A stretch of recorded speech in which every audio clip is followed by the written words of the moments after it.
Stephen Gutowski is a great writer for the Washington Free Beacon, but this piece in particular, where Stephen spoke with you, Dana Lash, Jen Jake, Stacey Washington, each and every one of you, very different people, very different backgrounds, but there's a commonality, right? I mean, you are all self-defense and Second Amendment advocates, and you are all subject to some of the worst behavior online that I've seen, honestly.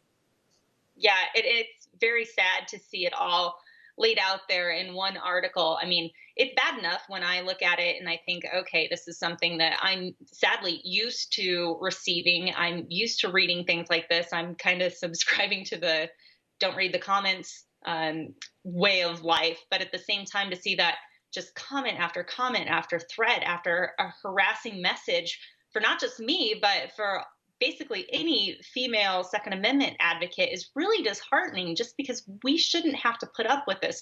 Where are the feminists that are coming out in droves in our defense? I mean, really, it's up to us to kind of band together and say, no, we're not going to stand for this. It's not okay.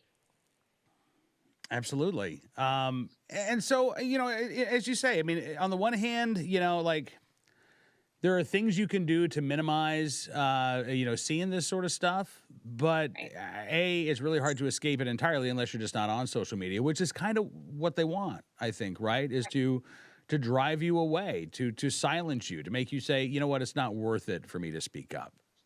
Right. And we've seen that work. There have been advocates that look at this and say, you know what, it's not worth having my life threatened, having my kids threatened. You're looking up personal information and trying to out you. That's not normal. That's not a behavior that we would have seen before the age of social media. And now it just makes it so much easier for people to anonymously type these things from behind a keyboard and to try and terrorize those who wish to use their voices to speak out with an opinion that may not go with the mainstream or may not fit into a perfect little box that they're used to digesting and having be part of what the female persona is supposed to look like. There are plenty of men and women out there, just like myself and the other 3 women that were interviewed for Stephen's article, and we won't be quiet. This is exactly why. If anything, they are making our point as to why we carry.